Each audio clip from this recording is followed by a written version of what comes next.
Okay, are you all able to understand the poem, yesterday's poem? The one very beautiful poem. In fact, it has a lot of hidden meaning in it. Okay. So, whose responsibility is it to check the air pollution?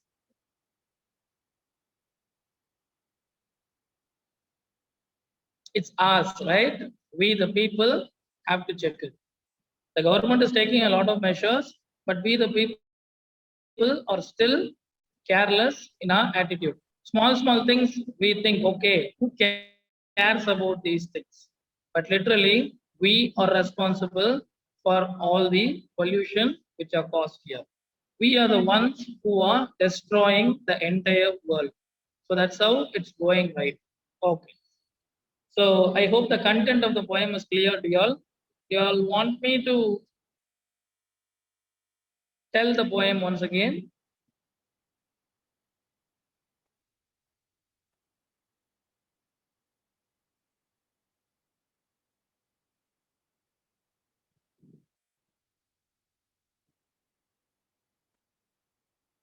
Okay. Plenty of no's because that seems that y'all have understood the poem really well. Okay. Who's the Sylvia Stulls? See, some points have been given by the editor of this book about Sylvia Stulls. Okay. So she was born in 1917 and she expired in the year 2000. She lived in Michigan. Okay. And her poems echo her sentiments about nature and the pollution caused by the different human activities. So actually, she is also an activist like Abid Sufti. The first lesson we saw regarding water scarcity, like that she is also a pollution warrior. So if Abid Surdi is a water warrior, Sylvia Stulls is a pollution warrior. So she takes the message, she passes on the message to others through her poems. Okay, the poems particularly which considers nature and the pollution. So this is how she takes the message to us, we the people. Okay. I hope you all are able to understand, dear children. The memoriter part will be first three stanzas. Did you all get it, ma? How many stanzas you all have to memorize? Just a matter of 12 lines, right? Just 12 lines you all are going to memorize. So very soon we will look into the memory poem. So I'll ask you all to unmute and tell the poem.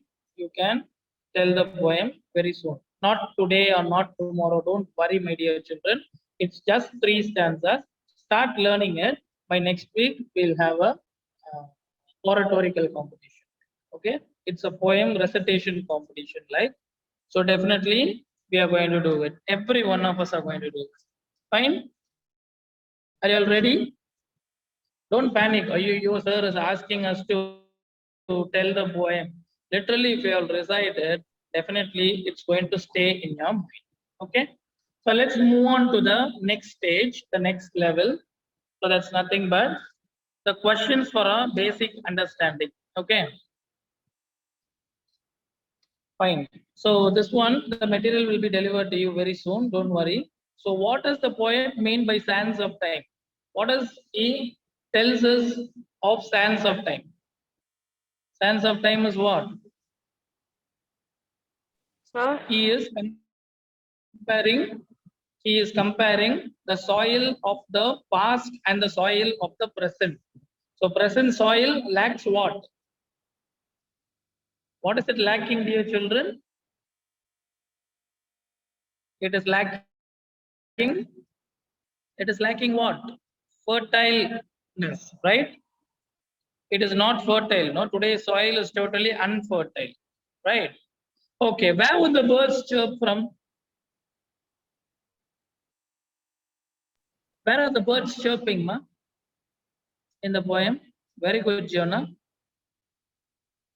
So the birds chirp from the tree, isn't it, dear children? Okay. Okay, now tell me, very important question is the third one. What does the poet ask us to plant? What is he asking us to plant, ma? Is it a mango tree or a jackfruit tree or some other trees?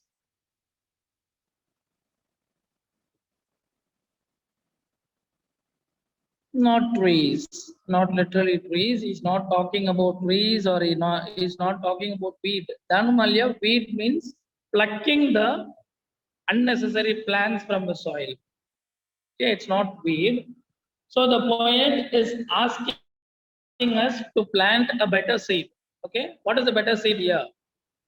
A campaign against pollution. Okay, so if here poetically it has to be answered, means the poet asks us to plant the better seed. So that's how it goes on, dear children. I understand you don't have the book, so literally you will be little bit struggling in answering it, but it's okay, no problem. Whichever comes to your mind you can say. So there is not going to be any issues. Okay, name the two things that the poet fears. What are the two things he is fearing, ma?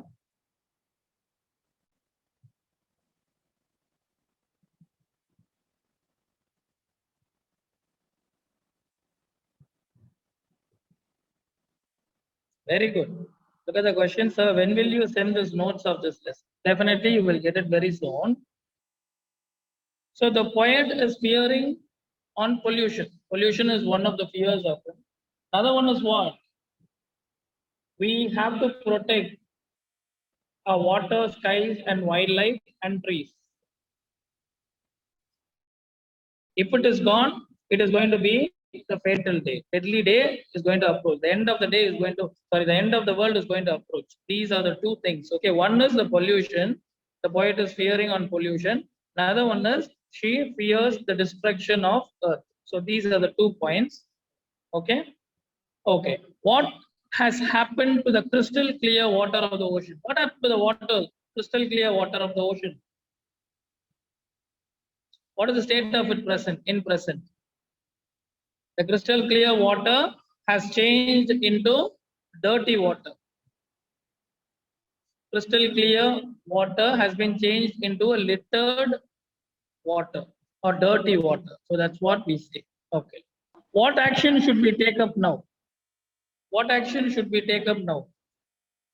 Deforestation doesn't come here completely. We are talking about air pollution. So deforestation never comes here. Afforestation will come, but it's not a part of it, right? What action should we take up? We have to eradicate pollution, right? We have to stop polluting our Mother Earth. So that is what which is really given. They are not asking us to cultivate or plant any plants, my dear children. Here there is an inner meaning. So I hope you all are telling, because here they are talking about sowing and reaping. So literally in the fourth stanza, see, let us plant a better seed means we are not going to plant any trees. We are going to change the world. What we are going to do? We are going to change the world in what? By stopping pollution.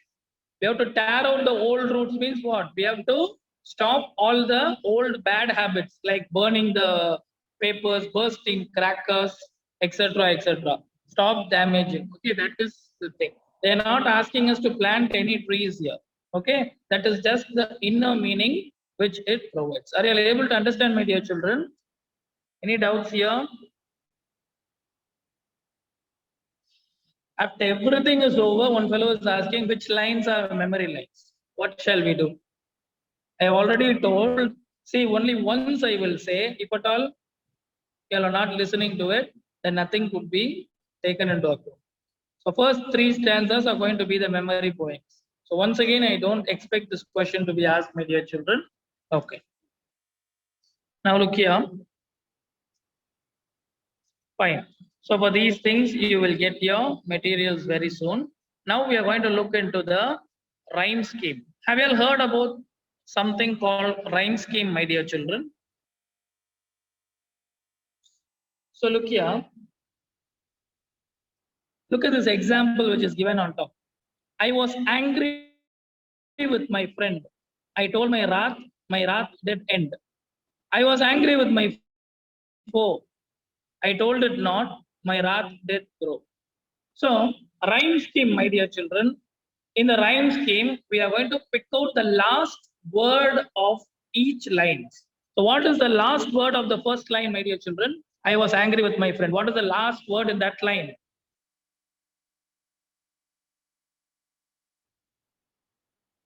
Friend. Very good. Friend. Okay. What is the last word of the second line?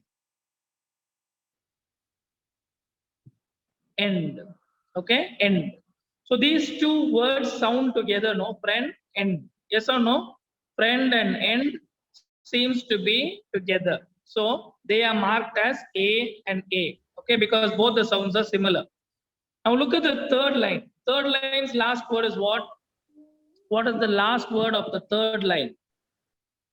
It's for, right? For. Does it have any relation with friend and end? The sound relation? No, it is absolutely not. So for, okay. What about the last word of the last line, ma? Grow. Okay. Now for and grow both ends with the same sound. Yes or no? Yes or no? Okay. That's how it has to be. So for is the second sound. We are marking it with B. So what is the rhyme scheme of these four lines? A, B, B. So when I ask you all to write the rhyme scheme of these particular lines, you'll have to write it as AABB. Yes, Pugalindi has given it. So there is not going to be any punctuation in between. So while writing, we are going to write it like this, as I have written. Yes, Salvia Angel. Very good. So dear children, so in a stanza, it's not necessary that next line will be the same. Sometimes, say for example, the line which ends with friend will be the first line. The line which ends with for will be the second line. The line which ends with end might be the third line. At that particular time, what are we going to do? Friend will be the first line. End will be the third line. So for will be the second line means then your rhyme scheme is going to change. A B A B. Yes or no? Are you able to understand? So it's very simple.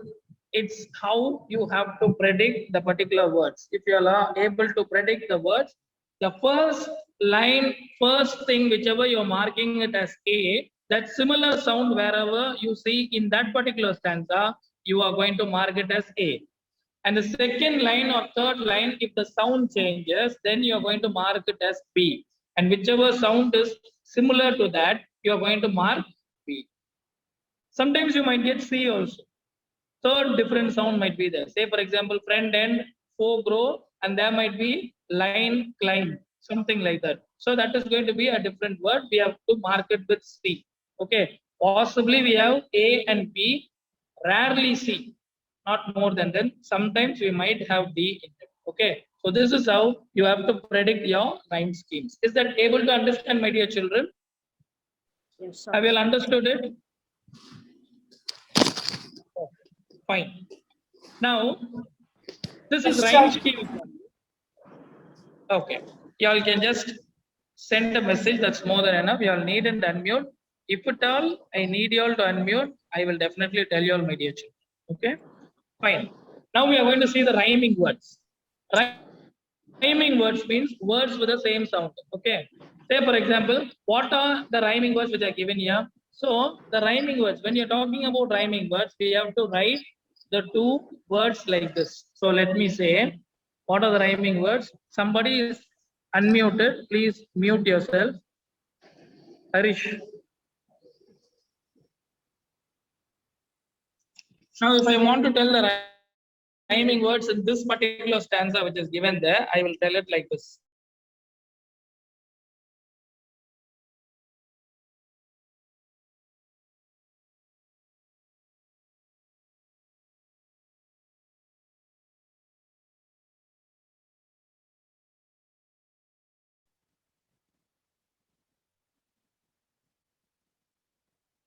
Friend and end, foe and grow, right? Friend, end. You have to write it like this, my dear children, okay? Foe,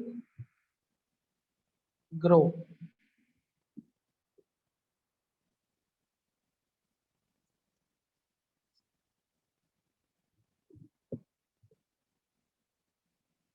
This is how you are going to write the rhyme scheme from this particular point. Say, for example, this end is in another third line. Say, for example, it is this end is in the third line. So then too you can't write friend, foe, end, grow. You can't write like that. You have to write both the similar lines together, my dear.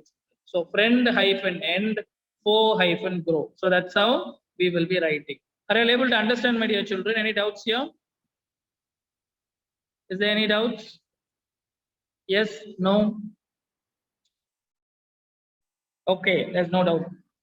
Yes, Polendi, that's the exact way you're going to write. Very good, my dear children. Okay. Now let's look into the rhyme scheme of this particular poem. Are you all ready to crack it? So now I'm going to take the first stanza. I'm going to ask you the rhyme scheme. Could you all quickly type the rhyme scheme? Rhyme scheme is different from rhyming word.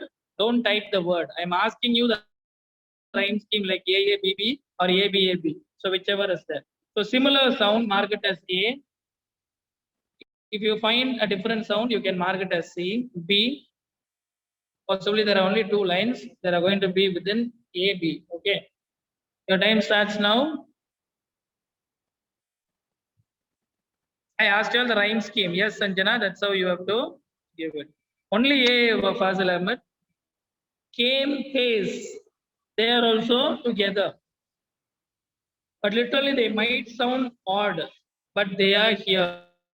Okay. A, B, B is the rhyme scheme here. Very good, my dear children. You have taken it really well. I'm talking about rhyme scheme. If I talk about rhyming word, when I ask you the word only, you have to give me the word. I'm asking about the rhyming scheme, dear children. Some of you all are giving the words. So be very precise over it.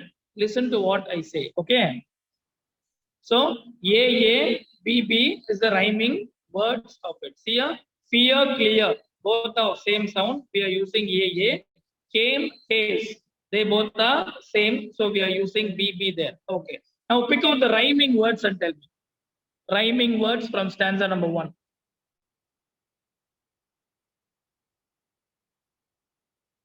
Pull out the rhyming words. Only if you are clear. I asked you all to write in one pattern. I have given it in my earlier things. I have asked you all to write it like this, my dear children. You have to write it exactly in that pattern, not roughly like this. Yes. So Sanjana has written it saying that is the exact pattern of writing it. Giona, you can't take it from the middle. Rendered, obscured, and all, you can't take it in the middle.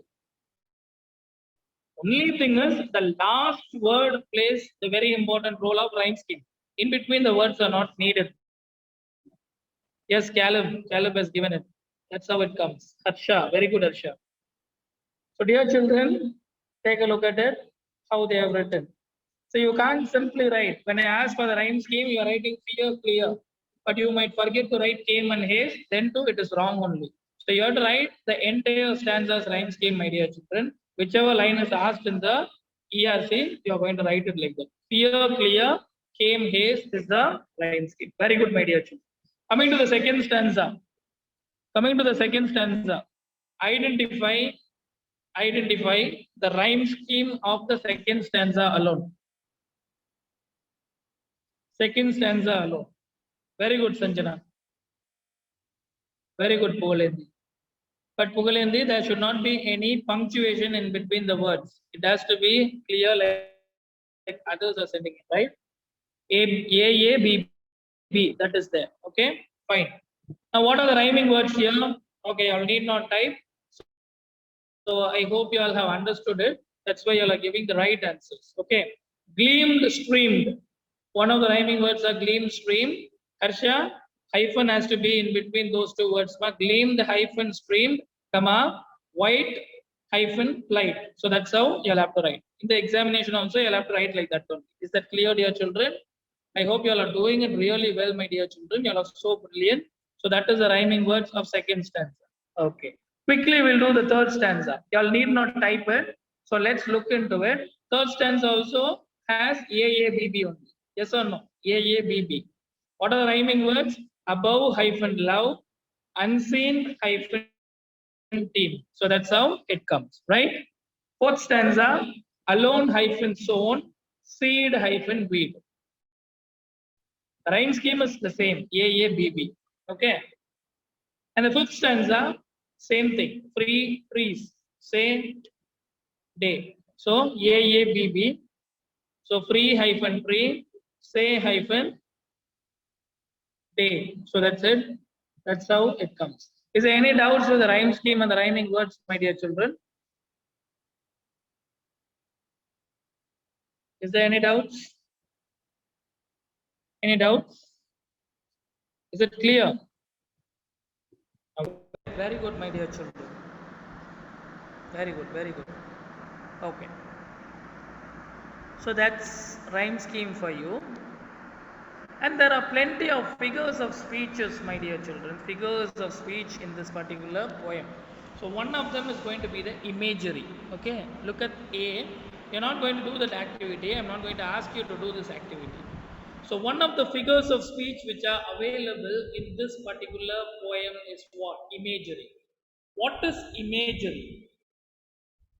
Can somebody tell me what is imagery without looking into Google? It's okay if you are wrong. It's not an issue at all. I'm not going to ask anything.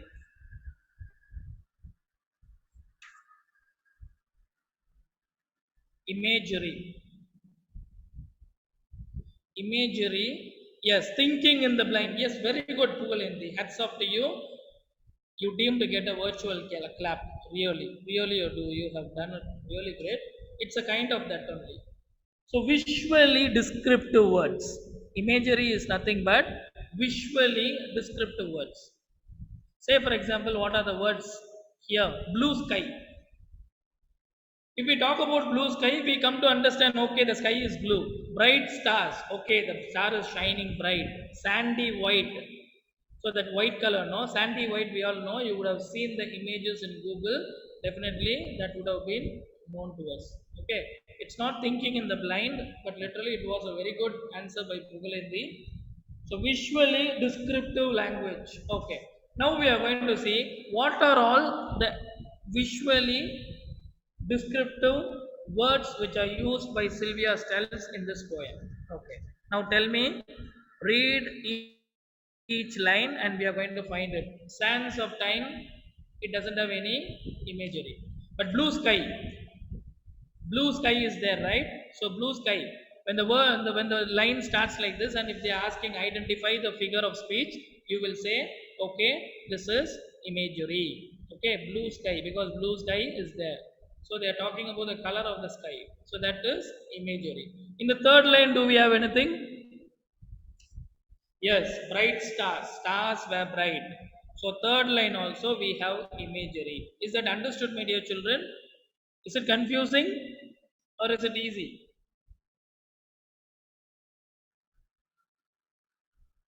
Okay, fine. Fourth line. Fourth line, we don't have any imagery. Only dim is given there, but the word star is not there, right? The word star is not there. We can't say dim star. Okay. But in the third line, we have stars were bright, which means stars were bright. Imagery is nothing but descriptive words. When you hear the words, you can imagine the color of it or the description of it. That is imagery, right? Harish, are you able to understand? You have to focus here, then only you will get it. Otherwise, it's going to be very hard for you. So, imagery means describing words, right? Describing about imagination. Okay, visually descriptive words. So, that's how we say. Okay. Second stanza, first line. Do we have any imagery there? Crystal clear a waters gleam. Crystal water. Yes, Sanjana, you are absolutely right. So crystal clear means what? Clear water. We can imagine. So crystal. When I say crystal clear water, if you close your eyes, you will identify. Okay, the water, clear water. So that is imagery for you. Okay. Okay. Next line. Do we have any imagery? Next line. Do we have any imagery? Reverse stream, yes, it can be taken into imagery, but there is no any colors or something like that, no. Fourth line also you don't have, third line also you don't have any imageries. Okay, ocean flows, sandy white, yes, we have sandy white there. Sandy white is what? some sort of brownish white in color, but it has a lot of crystal because when the water goes and mixes with the ocean at that particular place only you get that sandy white color. What about the next line? Now littered brown pollution plight.